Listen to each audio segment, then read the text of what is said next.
오늘 말씀 가지고 그를 힘입어 감사하라는 제목으로 하나님 말씀 나누겠습니다.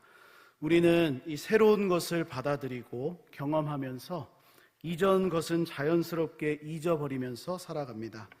그래서 어떤 분들은 이 사람을 가리켜서 망각의 동물이다 이렇게도 이제 부르지요. 이처럼 우리의 이 뇌, 이 머리는 습관적으로 기억하려고 노력하지 않으면 점점 새로운 지식 또 정보가 들어오기를 시작하면서 이전 것이 서서히 사라지는 그런 기능을 가지고 있습니다. 그러므로 우리는 잊어버리지 않기 위해서 이 습관적으로 기억하기 위한 이 노력을 해야 합니다. 특별히 하나님의 자녀인 우리들은 잊어버리지 않기 위해서 노력해야 하는 것이 있는데, 그것은 바로 우리가 하나님의 은혜로 구원받은 성도가 되었다라는 것입니다. 그것보다 이 하나님의 은혜가 중요한 것이죠. 그러니까 우리가 하나님의 은혜로 구원받은 성도가 되었다라는 것을 우리는 잊어버리지 않아야 한다는 것입니다. 이것을 습관적으로 기억하기 위해서 노력해야 합니다. 왜 그렇게 해야 되겠습니까? 오늘 본문에 나온 것처럼 우리가 감사하기 위해서 그렇습니다. 하나님의 은혜다라는 것만 안다면, 우리가 그것만 기억할 수만 있다면 우리는 어떠한 상황에서도 감사하게 될 것입니다. 그러나 우리가 기억하지 못한다면 감사할 수가 없는 겁니다. 오늘 본문의 이 골로새서 3장 이 전체의 말씀을 좀 소개해 드리면, 이 골로새서 3장 말씀은 하나님의 은혜로 그리스도와 함께 살리심을 받은 성도가 무엇을 기억해야 하는지를 가르쳐주고 있습니다. 먼저 골로새서 3장 1절 말씀을 보여주시면, 그러므로 너희가 그리스도와 함께 다시 살리심을 받았으면 위의 것을 찾으라. 거기는 그리스도께서 하나님 우편에 앉아 계시느니라. 이렇게 말씀합니다. 성도가 어떤 존재입니까? 하나님의 은혜로 그리스도와 함께 살리심을 받은 자다. 우리는 죽은 자가 아니고 살아난 자다. 이렇게 말씀하고 있습니다. 그래서 우리가 마땅히 바라보아야 하는 곳이 있는데, 그리스도께서 앉아 계신 곳, 바로 하늘, 그 위의 것을 찾고 살아가야 한다. 이렇게 권면을 해주고 있습니다. 만약 우리가 이것을 기억하지 않는다면, 우리가 그리스도와 함께 살리심을 받은 자라고 잊어버린다면 어떻게 되겠습니까? 위의 것을 찾는 인생이 아니라 이 땅의 것만을 찾아다니면서 사는 인생이 될 수밖에 없습니다.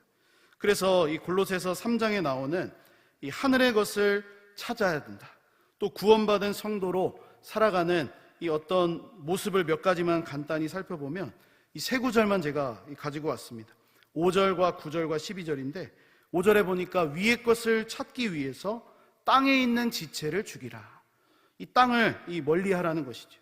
또 9절에 너희가 서로 거짓말을 하지 말라. 우리가 아주 실제적인 말씀이지 않습니까? 이 땅을 살아가면서 그리스도와 함께 살리심을 받았으면 거짓말하지 말라는 겁니다. 어떤 일에 이 거짓을 품지 말라는 것이죠. 그리고 12절에 아주 이 은혜로운 말씀인데, 그러므로 너희는 하나님이 택하사 거룩하고 사랑받는 자처럼, 그런 사람처럼 행동하라. 이렇게 이 말씀해 주고 있습니다. 그리고 이어서 나오는 본문이 바로 오늘 우리가 함께 읽은 말씀입니다. 본문을 읽으실 때 또 제가 앞에서 이미 결론을 이제 이야기했기 때문에 무엇을 이야기하려는지 다 이제 아셨을 거라 생각합니다. 강조하고 있는 것이 무엇입니까? 감사입니다. 감사.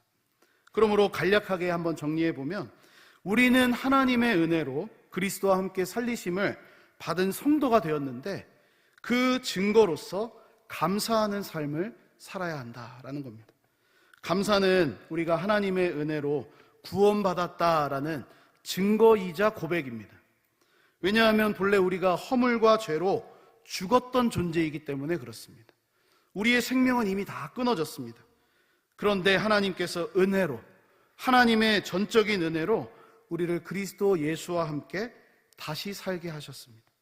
그래서 구원받은 성도는 이전의 모습, 옛 성도의 모습, 옛 사람의 모습, 그 옛날 사람의 모습이 아니라 새 사람, 성도다운 모습으로 살게 되는데, 그 특징 가운데 하나가 바로 하나님의 은혜를 기억하며 감사하는 것입니다. 만약 우리가 감사하지 않는다면 그것은 하나님께서 베풀어 주신 은혜를 기억하지 않고 잊어버린 삶이 되었기 때문에 그렇습니다. 그러므로 우리가 감사하는 삶을 살기 위해서는 하나님이 나에게 얼마나 큰 은혜를 베풀어 주셨는가, 이것을 기억해야 됩니다. 감사는 다른 문제가 아닙니다. 감사할 거리가 있는가, 이런 문제가 아니라 기억의 문제입니다. 그래서 우리는 하나님의 은혜를 기억할 때 비로소 감사할 수가 있습니다. 내 상황이 좀 안 좋고 내가 좀 화가 나는 그런 상황에서도 하나님의 은혜를 기억만 한다면 우리는 감사할 수 있지 않겠습니까? 저도 이것이 이제 잘 되지는 않습니다. 그러나 이 말씀을 묵상하면서 준비하다 보니까 그게 떠오르는 거예요.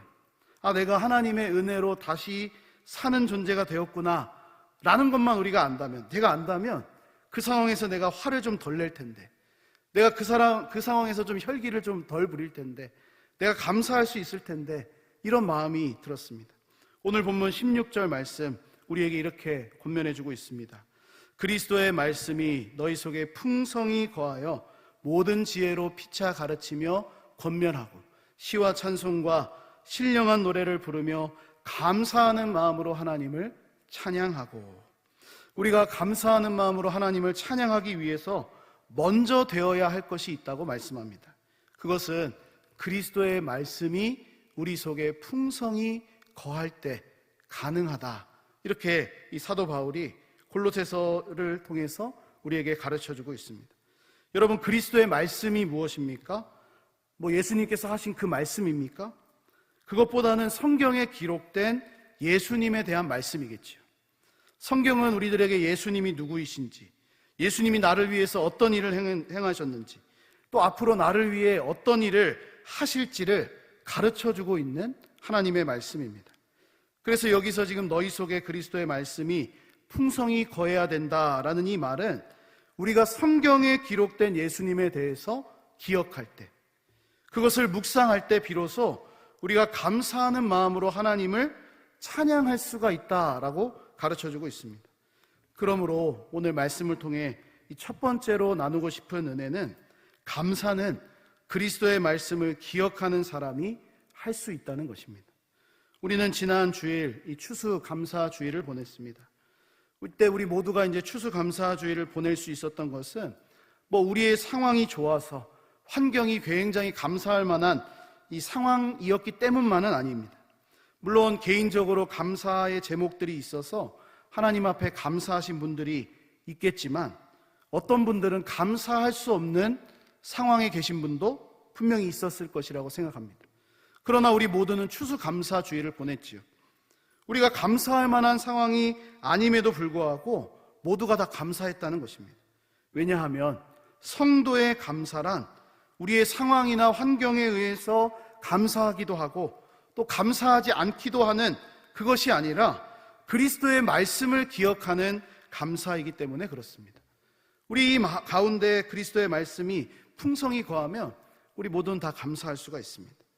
그래서 성경을 통해서 예수님이 도대체 나를 위해 무엇을 하셨는지를 기억하면서 우리가 하나님 아버지께 감사의 마음으로 찬송도 하고 또 예배도 하는 것이죠. 이것이 우리가 감사해야 할 이유이고, 또 이것을 기억하는 사람만이 할 수 있는 진정한 감사라고 생각합니다. 주 안에 사랑하는 여러분, 우리가 지금 감사의 계절인 가을을 보내고 있습니다. 좋은 계절인 가을이지 않습니까? 이 좋은 계절에, 이 감사의 계절에 우리가 잃어버렸던 감사가 있다면 그리스도의 말씀을 기억함으로 감사를 회복할 수 있기를 간절히 소망합니다. 우리의 이 기도의 제목이 되면 좋겠습니다. 우리 속에 그리스도의 말씀이 풍성히 거한다면 우리는 감사하는 삶을 살 수가 있게 됩니다. 왜 그렇습니까? 오늘 본문에 그 이유가 나옵니다. 우리 15절에 그리스도께서 주시는 평강이 우리의 마음을 주장하기 때문에 그렇습니다. 15절 말씀 제가 보겠습니다. 그리스도의 평강이 너희 마음을 주장하게 하라. 너희는 평강을 위하여 한 몸으로 부르심을 받았나니 너희는 또한 감사하는 자가 되라. 아멘. 이 사도 바울이 하나님의 은혜로 구원받은 성도가 무엇을 위하여 부르심을 받았다라고 이렇게 가르쳐주고 있습니까? 바로 평강을 위하여 부르심을 받았다, 이렇게 말합니다. 감사하는 자가 되기 위해서 그리스도의 평강이 우리의 마음을 주장해야 된다, 이렇게 말씀합니다. 여기서 이 주장하게 하라는 이 표현은 심판을 떠올려 보면 우리가 잘 이해할 수가 있습니다. 바로 이 운동 경기를 할 때에 심판이 아주 중요하지 않습니까? 이 심판이 잘 판단했을 때 좋은 운동 경기가 되는 것처럼 그리스도께서 주시는 평강이 우리 마음의 심판이 되어야 된다라는 겁니다. 그 평강이 우리 마음의 심판으로 자리 잡아서 우리의 상황과 환경들을 제대로 판단하고 이끌어가야 우리가 감사하는 성도의 삶을 살 수 있다는 것입니다. 그러므로 우리가 이 땅을 살아가면서 염려할 일도 많고 또 근심과 걱정도 많은 이 세상을 살아갈 때에 우리의 마음이 이 염려와 근심에 의해서 이끌려 다니지 않도록 조심해야 합니다. 그리스도께서 주시는 그 평강이 나의 심판이 되어서 우리의 마음에 이 심판장이 되셔서 이 마음을 판단하게 하고 또 이끌 수 있도록 그렇게 해야 한다는 말씀입니다. 우리 이사야 9장 6절 말씀, 아주 유명한 말씀이지 않습니까? 예수님께서 왜 이 땅에 오셨는지를 소개해 주면서 예수님이야말로 평강의 왕으로 이 땅에 오셨다, 이렇게 소개를 해주고 있습니다. 이는 한 아기가 우리에게 낳고 한 아들을 우리에게 주신 바 되었는데 그의 어깨에는 정사를 메었고 그의 이름은 기묘자라 모사라 전능하신 하나님이라 영존하시는 아버지라 평강의 왕이라 할 것임이라. 예수님이 어떤 분이십니까? 뭐 다 중요한 말씀이지만 맨 마지막에 평강의 왕으로 이 땅에 오셨다고 말씀합니다. 그러므로 예수님을 믿고 의지하는 성도의 삶은 평강이 없는 세상에 평강의 왕으로 오신 예수 그리스도를 드러내는 삶이 되어야 합니다. 이것이 우리의 감사할 수 있는 이유가 되겠지요. 평강이 없는 이 세상, 염려와 걱정과 근심이 많은 이 세상에 평강을 말할 수 있는 자들, 바로 그런 사람들로 우리를 불러주셨기 때문에, 이 평강을 위하여서 불러주셨기 때문에 우리가 감사할 수 있는 것입니다. 그리스도의 평강이 우리의 마음을 주장할 때 우리의 내면으로부터 시작되는 감사가 나오게 될 것입니다. 주 안에 사랑하는 여러분, 우리의 마음이 그리스도의 평강으로 채워질 수 있기를 바랍니다. 그러기 위해서는 그리스도의 말씀이 먼저 풍성히 거해야 됩니다. 도대체 예수님이 나를 위해 어떤 일을 행하셨는지, 앞으로 나를 위해 무슨 일을 말씀하셨는지를 우리가 성경을 통해서 이 마음에 그리스도의 말씀을 풍성히 담아야 합니다. 우리가 사는 이 세상, 어떤 세상입니까? 평강이 없는 세상입니다. 세상은 계속해서 평강에 대해서 말하지만, 이렇게 하면 평안할 거다, 평강할 거다, 평화로울 거다 말하지만 세상이 말하는 그것에는 참된 평강이 없습니다. 이것은 마치 예레미야 그 시대에 이 거짓 선지자들이 이스라엘 백성들에게 평강하다, 평강하다 외쳤던 것과 같은 것입니다. 하나님께서 이 시대에 예레미야를 통해서 말씀하셨습니다. 예레미야 6장 14절에 그들이 내 백성의 상처를 가볍게 여기면서 말하기를 평강하다, 평강하다 하나 평강이 없도다. 이 예레미야 시대, 하나님을 떠난 시대입니다. 모든 이 백성들이 하나님을 멀리하던 시대인데 거짓 선지자들은 계속해서 평강하다라고 말합니다. 그런데 하나님이 이 예레미야 선지자를 통해서 이 평강이 없다라고 지적하십니다. 오늘 우리 시대가 그렇지 않습니까? 세상은 계속해서 평강을 말합니다. 이렇게 하면 평화로울 것이고 이렇게 되면 성공할 것이다. 그러나 이 세상은 기본적으로 평강할 수 없는 구조입니다. 사람들은 더 나은 삶이 되기 위해서 노력을 하면서 살아갑니다. 더 훌륭한 존재가 되기 위해서, 더 큰 집을 갖기 위해서, 더 많은 돈을 벌기 위해서 애를 쓰며 살아갑니다. 그런데 문제가 있습니다. 애를 쓰는 건 좋은데 각자가 원하는 것을 얻기 위해서 나아가는 모든 과정 속에서 다른 사람들의 평강은 아무런 상관을 하지 않는다는 것입니다. 그러니까 자기중심적인 평강만 생각하는 것이지. 내가 더 많은 돈을 벌면 평강할 거야. 내가 더 큰 집에 살면 행복할 거야. 그런 생각을 가지고 우리가 살아간다는 것이죠. 결국에는 자신의 목표를 이루기 위해서 다른 사람의 평강은 깨어지고 상해도 괜찮다, 그렇게 여기며 살아갑니다. 그래서 세상이 말하는 평강은 그리스도가 주시는 참된 평강이 아닙니다. 그러나 그리스도가 주시는 평강은 어떻습니까? 우리 자신을 위한 평강일 뿐 아니라 서로의 평강을 위하여 주시는 참된 평강이라고 말씀합니다. 오늘 본문 15절에 그렇게 가르쳐주고 있습니다. 너희는 평강을 위하여 한 몸으로 부르심을 받았다. 예수님이 주시는 평강은 우리만을 위해서 이 평강하기 위해서 부르신 것이 아니라 바로 우리 주변에 있는 자들과 함께 평강을 누리도록 부르셨다라고 이 말씀하고 있는 겁니다. 그렇습니다. 하나님께서 이 그리스도 예수 안에서 우리를 부르신 그 목적, 바로 서로의 평강을 위해서 부르셨습니다. 그러므로 우리는 한 몸으로 부르신 이 교회 안에서 또 우리의 모든 이 사람들과의 관계 안에서 그리스도의 평강을 흘려보낼 수 있어야 합니다. 이것이 감사할 수 있는 두 번째 근거입니다. 예수님이 가지고 오신 그 평강을 우리가 흘려보낼 수 있도록 불러주신, 우리를 택해 주신 그 은혜 때문에 우리가 감사하는 것입니다. 세상의 환경이나 세상이 말하는 평강이 아니라 그리스도의 평강으로 우리의 마음이 주장될 때 우리는 평강을 흘려보내는 삶이 될 수가 있고 그것으로 인해 감사하는 자로 살아가게 됩니다. 그러므로 오늘 말씀을 통해 이 두 번째로 받을 수 있는 은혜는 그리스도의 평강으로 우리의 마음을 채울 때 우리가 감사할 수 있다는 것입니다. 마지막 세 번째로 이 성경이 우리들에게 가르쳐주고 있는 것 중에 하나가 모든 일에 감사하는 것, 그것이 바로 하나님의 뜻이다, 이렇게 말씀하고 있습니다. 우리 데살로니가전서 5장 18절 말씀을 보면 범사에 감사하라, 이것이 그리스도 예수 안에서 너희를 향하신 하나님의 뜻이다, 이렇게 말씀하고 있는데 이 말씀이 어떻게 다가오십니까? 어떤 사람들에게는 이 말씀이 굉장히 힘들게 다가옵니다. 아니 도대체 내 상황 모든 일에 감사할 수 없는데 어떻게 감사하냐, 이게 하나님의 뜻인데 나는 순종할 수가 없구나, 그래서 아예 포기하기도 합니다. 또 어떤 사람들에게는 너무 쉽습니다. 이것이 범사에 감사, 너무 쉽다, 이렇게 말하기도 합니다. 그 차이가 무엇인지 아십니까? 바로 모든 일에 감사할 수 있는 이유를 어디에서부터 찾느냐에 따라서 쉬울 수도 있고 쉽지 않을 수도 있습니다. 이 힘든 이유는 나의 환경과 상황으로부터 감사의 이유를 찾기 때문에 어렵게 느껴지는 것입니다. 하나님께서 나에게 뭐 좀 복을 주셔야 내가 감사할 수 있지 않을까, 내 상황이 어렵다, 그런 사람들은 이 말씀 지키기가 굉장히 어렵습니다. 나의 환경과 상황은 때때로 변하기 때문에 그렇습니다. 그러나 감사의 이유를 나에게서 찾는 것이 아니라 예수 그리스도로부터 찾는 사람은 모든 일에 감사할 수가 있습니다. 오늘 본문에서도 사도 바울이 그리스도 안에서 새 사람이 된 성도들이 감사해야 하는 이유를 가르쳐주면서 17절에 이렇게 말씀합니다.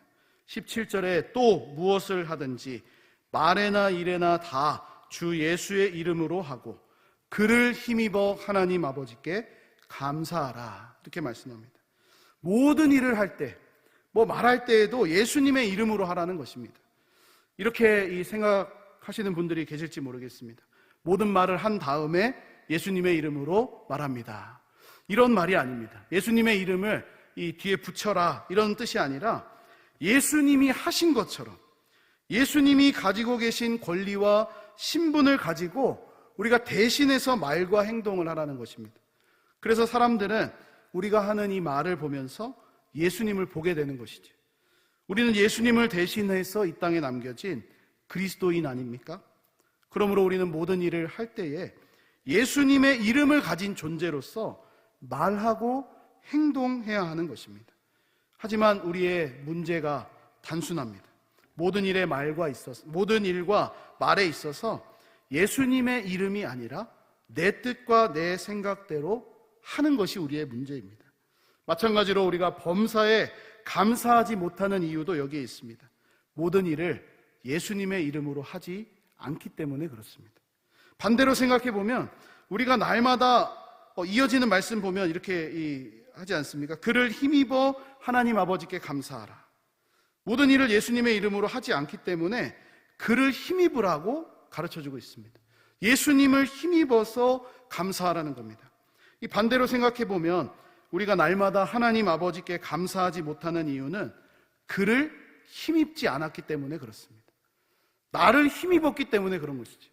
내 생각을 힘입어서 말하기 때문에 감사할 수가 없는 겁니다. 결국 우리의 감사는 그리스도 중심이 되지 않으면 흔들리게 되어 있습니다. 우리가 감사할 이유만 있으면 감사하고, 감사할 이유가 없으면 감사하지 못하는 삶, 그런 삶을 살아가는 것이죠. 이것은 우리의 감정이나 상황과 환경이 변하기 때문에 그렇습니다. 그래서 우리는 이 변하는 감정, 상황, 환경을 감사의 이유로 삼지 말고 영원히 변하지 않으시는 예수 그리스도를 힘입고 감사의 이유로 삼아야 합니다. 오늘 말씀을 통해 세 번째로 받을 수 있는 은혜가 바로 이것입니다. 우리가 모든 일을 그리스도 중심으로 할 때 감사할 수 있다는 것입니다.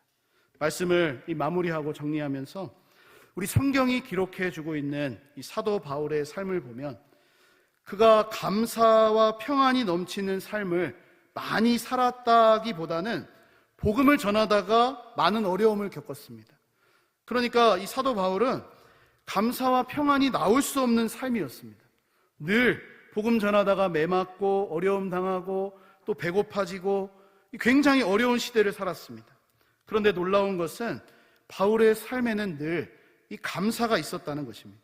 특별히 오늘 본문의 말씀인 골로새서도 바울의 옥중서신 아닙니까? 감옥에서 이 옥중서신이라고 불리는 이 편지인데 바울이 감사할 수 없는 상황에서도 이 감사의 근거를 성도들에게 말하고 있다는 점에 있어서 그의 삶이 얼마나 그리스도 중심적이었는지를 깨닫게 되는 겁니다. 오늘 이 말씀을 통해 우리가 세 가지를 한번 생각해 보았습니다.